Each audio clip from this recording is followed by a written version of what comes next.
ಸಮಸ್ತ ಎಲ್ಲ ಗ್ರಾಮ ಪಂಚಾಯತ್ ಸದಸ್ಯರು ಮತ್ತು ಗ್ರಾಮಸ್ಥರು ಒಂದು ಅವರಿಗೇನು ಪಂಚಾಯತಿಗೆ ನಮ್ಮ ಜಿಲ್ಲಾ ಪಂಚಾಯತ್ CS ಅವರಿಂದ ಅನ್ಯಾಯ ಆಗಿದೆ ಅಂತ ಹೇಳಿ ಧರಣನ ಒಂದು ಸಾಂಕೇತಿಕ ದಿನ ಒಂದು ದಿನದ ಧರಣನ ಆಗಿದ್ದಾರೆ.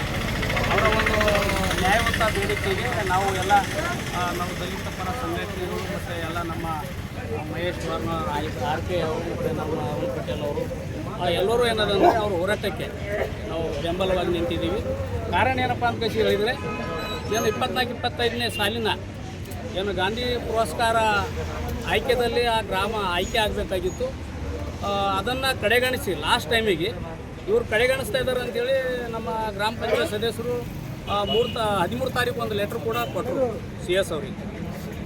ಅವಾಗ ಕೊಟ್ಟಾಗ ಲಾಸ್ಟ್ CS ಅವ್ರು ಏನು ಮಾಡ್ತಾರೆ 14ಕ್ಕೆ ಏನದ ಅಂದ್ರೆ ಒಂದು ಏನೋ ಫೈನಲ್ ಮಾಡ್ತಾರೆ.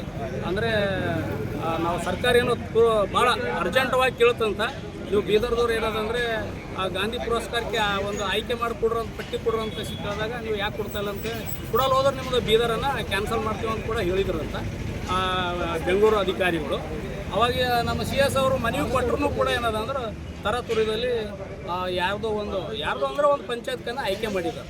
ಆ ಪಂಚಾಯತ್ಗೆ ಆಯ್ಕೆ ಮಾಡಿದಾಗ ನಿಜವಾಗ್ಲೂ ಏನದ ಅಂತಂದರೆ ಹೀಗಾಗಿ ಯಾರಿಗೆ ಕೊಡಬೇಕಾಗಿತ್ತು, ಯಾರಿಗೆ ಅದು ಹೋಗಬೇಕಾಗಿತ್ತು ಆ ಅವಾರ್ಡನ್ನು ಕಡೆಗಣಿಸಿ ಬೇರೆ ಕೊಟ್ಟಾಗ ಈಗ ಪಂಚಾಯತ್ ಸರ್ಕಾರ ಯಾಕಂತಂದರೆ ಒಳ್ಳೆ ಪಂಚಾಯತ್ ಕೊಡ್ಬೇಕಂತೇಳಿ ಮಾಡಿದಾಗ ಇವತ್ತಲ್ಲಿ ಅವ್ರಿಗೆ ಅನ್ಯಾಯ ಮಾಡಿ ಬೇರೆಗೆ ಖುಷಿ ಪಡಿಸ್ಲಾಕ ಈ CS ಅವ್ರು ನಾವು ನಿಜವಾಗಿ ಹೇಳ್ತಾ ಇದ್ದೀವಿ.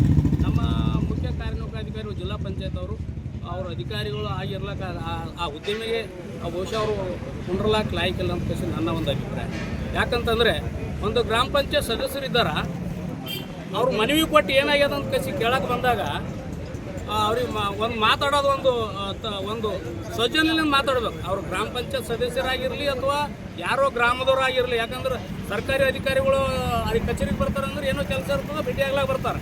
ಆದರೂ ಕೂಡ ಸರ್ಕಾರದ ಅಧಿಕಾರಿಗಳು ಅಂದ್ರೆ ಸರ್ಕಾರದ ಪಾಲನೆ ಮಾಡ್ತಾರೆ ಅಷ್ಟೇ.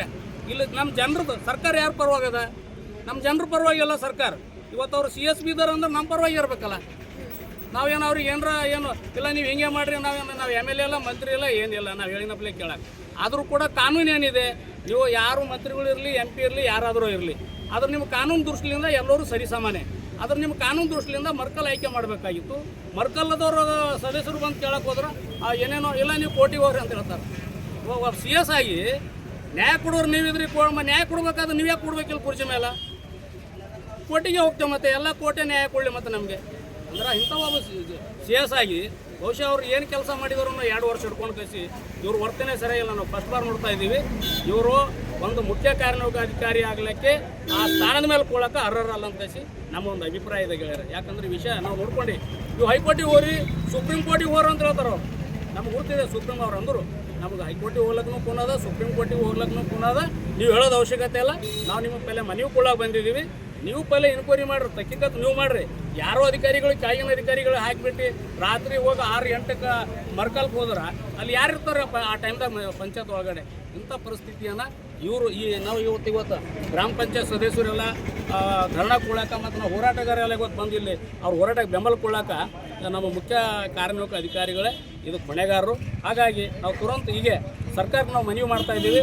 ಅವ್ರದ್ದು ಒಂದು ಮನವಿ ಈ CS ಅವ್ರದ್ದು ಏನದ ಅಂತಂದರೆ ಏನಂದ್ರೆ ಅದು ದಾನಶಾಹಿ ಭಾಳ ಹೆಚ್ಚಿಗೆ ಆಗ್ಯದ. ಕೂಡಲೇ ಏನದ ಅಂತಂದ್ರೆ ನಾವು ಅಧಿಕಾರಿ ಈ ಕೂಡಲೇ ಈ ಇನ್ಕ್ವೈರಿ ಮಾಡಿ ಇಂಥ ಅಧಿಕಾರಿಗಳಿಗೆ ದಯಮಾಡಿ ಎಲ್ಲೋ ಒಂದು ಇದರಲ್ಲಿ ಕೂಡ್ಯಾಕ್ರಿ ಇಂಥ ಯಾಕಂದ್ರೆ ಅವ್ರು ಕೆಲಸ ಮಾಡೋಕೆ ಇಲ್ಲಿ ಇದು ಆಗ್ತಾಯಿಲ್ಲ. ಇಂಥವು ಎಷ್ಟೋ ಜನರಿಗೆ ಬಂದಾಗ ಕೂಡ ಹೆಂಗೆ ಆಗ್ತದೆ ಅಂದ್ರೆ ನಮ್ಗೆ ಭಾಳ ಬೇಜಾರಾಗ್ತಾ ಇದೆ. ಹಾಗಾಗಿ ಇವತ್ತಿನ ಹೋರಾಟಕ್ಕೆ ಜಯ ಆಗಲಿ ಅನ್ನೋದೇ ನಮ್ದು ಆಸೆ ಅದ. ಮತ್ತು ಅವ್ರ ಹೋರಾಟವನ್ನು ನ್ಯಾಯಯುತವಾಗಿದೆ ಅಂತ ಹೇಳಿ ನಮ್ಮ ಅಭಿಪ್ರಾಯ.